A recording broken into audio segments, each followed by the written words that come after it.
नमस्कार। मैं डॉक्टर ओम प्रकाश बैरवा, सहायकाचार्य संस्कृत, राजकीय स्नातकोत्तर महाविद्यालय झालावाड़। आज हम नारायण पंडित द्वारा रचित हितोपदेश का अध्ययन करेंगे। हिरण्यक नामक चूहा बिल से बाहर निकलकर लघुपतनक नामक कौवे से कहता है कि मैं आपके इस वचन रूपी अमृत से प्रसन्न हो गया हूँ। रहस्य भेदो यांचाचे नैष्ठुर्यं चलचित्तता क्रोधो निसत्यता द्यूतम एतन्मित्रस्य दूषणम्। रहस्य भेद है यांचाचे नैष्ठुर्यं चलचित्तता क्रोध है निसत्यता द्यूतम एतत् मित्रस्य दूषणम्। रहस्य भेद है।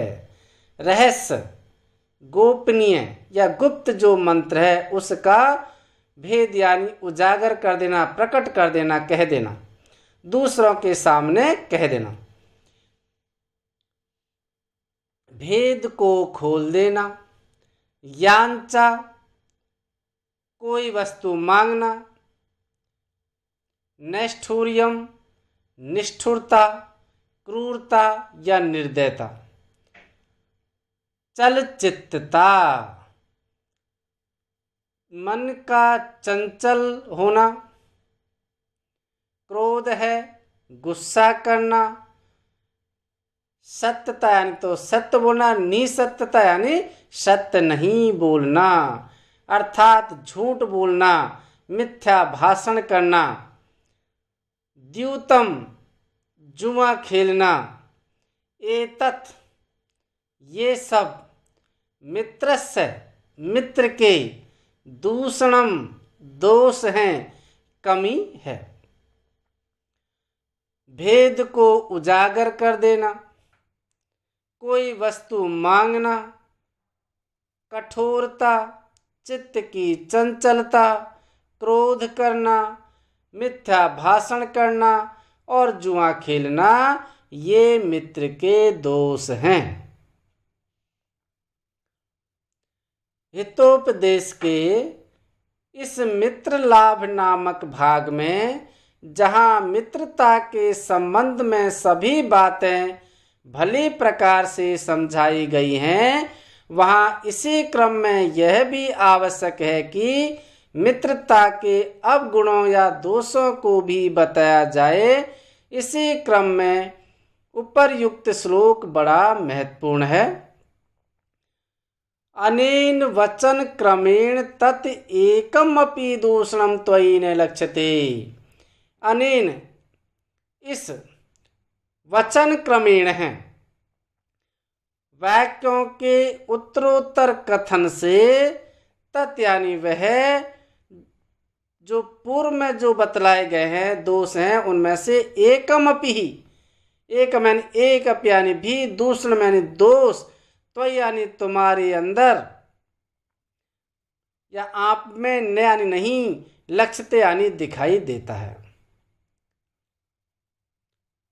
इस वाक्यों के उत्तरोत्तर कथन से वह पूर्व में बतलाए गए दोषों में से एक भी दोष आप में दिखाई नहीं देता है। यत है क्योंकि पटो त्वं सत्यवादे त्वं कथा योगेन बोध्यते स्तब्धत्वं चापल्यं प्रत्यक्षेण विगम्यते। पटुत्वं सत्यवादित्वं कथा योगेन बुध्यते स्तब्धत्वं चापल्यं प्रत्यक्षेण अवगम्यते।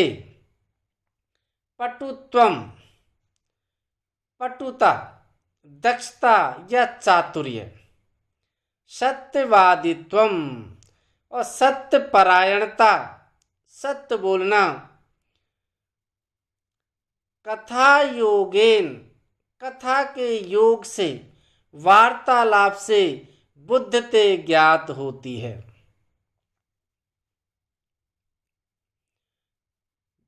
दक्षता या चातुर्य, सत्यपरायणता वार्ता के प्रसंग से ज्ञात होती है। अस्तब्धत्वम, उत्साह।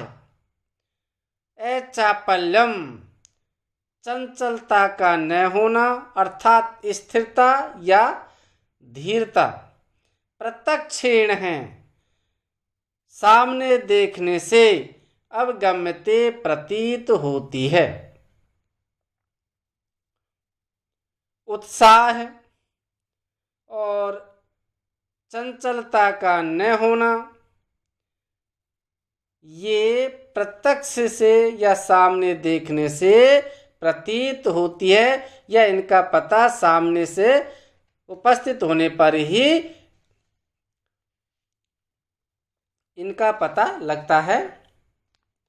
वाणी की चतुरता और सत्यवादिता ये दोनों वार्तालाप से ज्ञात हो जाते हैं। उत्साह, शक्ति और धीरता का निश्चय प्रत्यक्ष से होता है। व्यक्ति के बोलने से, हाव भाव से या व्यवहार से उसके संबंध में ज्ञात किया जा सकता है। अनुभवी प्राणी तो उसकी मुख मुद्रा से ही पता लगा लेते हैं कि अमुक व्यक्ति किस प्रकार का है। यहाँ पर भी इन सब से अनुमान लगाने के पश्चात यह कहा जा रहा है कि तुम वस्तुतः मित्रता करने के योग्य हो। अपरम च, और भी देखिए, अन्यथैहि सौहार्द्रम भवेत् स्वच्छान्तरात्मनः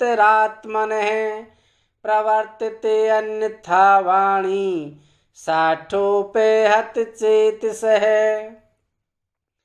अन्यथा एव हि सौहार्द्रम भवेत् स्वच्छ अंतरात्मनः प्रवर्तते अन्यथा वाणी साठ उपहत चेतसः। ही, क्योंकि यह निश्चय ही स्वच्छ अंतर आत्मन है। स्वच्छ अंतरात्मा वाले या निर्मल मन वालों की सौहार्दम, मित्रता अन्यथा एव भवेत है।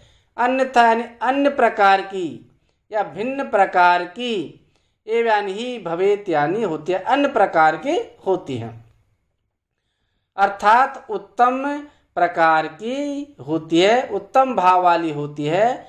साठ उपहत चेतस है। साठ यानी सठता या धूर्तता से, उपहत यानी व्याप्त, चेतस यानी चित्त वालों की, धूर्तता से व्याप्त चित्त वालों की अथवा धूर्तों की वाणी अन्यथा प्रवर्तते, अन्यथा यानी भिन्न प्रकार की, प्रवर्तते यानी होती है। कपट रहित मन वालों की मित्रता कुछ दूसरे ही अर्थात उत्तम भाव की होती है, तथा कुटिलता से परिपूर्ण चित्त वालों की वाणी अलग रूप से ही प्रवर्तित होती है। किसी भी प्राणी के मन का भाव छिपा हुआ नहीं रह सकता है, वह किसी न किसी रूप में प्रकट हो ही जाता है। इसी कारण सज्जनों की तथा दुर्जनों की मित्रता भी अभिव्यक्त हो ही जाती है, और चतुर लोग उसके विषय में ज्ञान प्राप्त कर लेते हैं या उसकी कुटिलता को पहचान लेते हैं। इसमें अनुष्टुप छंद है।